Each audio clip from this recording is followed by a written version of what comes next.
Sobat Kairos yang dikasihi Tuhan kita Yesus Kristus, renungan firman Tuhan bagi kita saat ini tertulis dalam kitab Yesaya 65 ayat 25. Serigala dan anak domba akan bersama-sama makan rumput, singa akan makan jerami seperti lembu, dan ular akan hidup dari debu. Tidak ada yang akan berbuat jahat atau yang berlaku busuk di segenap gunungku yang kudus, firman Tuhan. Semua orang pasti merindukan kehidupan yang damai, kehidupan yang tidak ada permusuhan atau kebencian. Namun pertanyaan yang terus-menerus disampaikan adalah, apakah situasi itu bisa terwujud di dalam kehidupan dunia ini?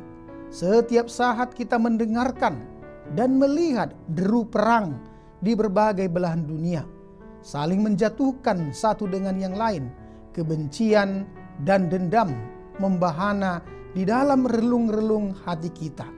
Maka tidakkah kita terlalu jauh berharap dengan apa yang dikatakan tentang langit baru dan bumi yang baru, yang di dalamnya nyata kehidupan shalom atau kehidupan sukacita? Apakah hal ini hanya utopia saja atau berupa khayalan belaka?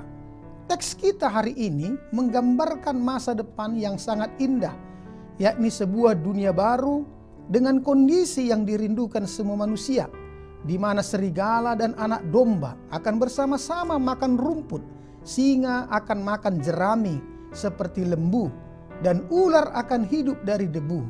Nubuat Nabi Yesaya ini memang dikenal sebagai nubuat mesianik. Nubuatan mesianik yang diwartakan Allah di seluruh perjanjian lama dimaksudkan untuk mengumumkan penggenapan rencana ilahinya dalam pribadi seorang Mesias yang menghadirkan kerajaan Allah di dunia ini. Di dalam Yesus Kristus, penggenapan mesianik telah dinyatakan dan akan terus berlangsung di sepanjang perjalanan kehidupan ini. Untuk itulah kita perlu meresponnya dengan benar melalui sikap atau perbuatan kita yang seturut dengan kehendak Tuhan. Allah sanggup memulihkan dunia ini. Bukankah itu juga menunjukkan bahwa Allah sanggup memulihkan keadaan kita?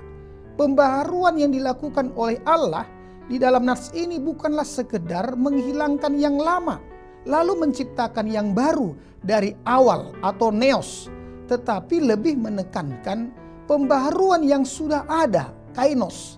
Hal ini untuk memaksudkan bahwa Tuhan akan memperbaharui sifat dan karakter orang Israel. Jika sebelumnya orang Israel seringkali memberontak kepada Tuhan, maka dengan diperbaharui sifat dan karakternya, maka mereka tidak akan lagi merancangkan perbuatan-perbuatan yang bertentangan dengan kehendak Tuhan.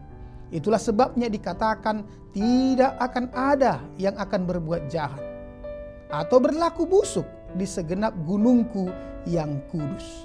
Firman Tuhan hari ini mengajarkan kita, yakni apabila kita benar-benar bertobat dan menyerahkan hidup kita kepada Tuhan, maka Tuhan akan memperbaharui kainos hidup kita ini. Tuhan akan mengubahkan sifat dan karakter kita. Masalahnya adalah, maukah hidup kita diperbaharui oleh Tuhan? Jika hubungan antar binatang saja bisa begitu damai, maka tentu hubungan antar manusia harus terus-menerus dipulihkan. Nas ini mendorong kita untuk bertekun setia dalam pengharapan di dalam janji Tuhan itu, dan senantiasa membangun karakter yang baru.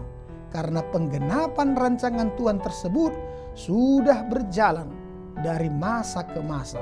Apa yang tidak pernah terpikirkan oleh manusia akan menjadi suatu kenyataan hidup, yaitu Allah menciptakan kehidupan yang baru.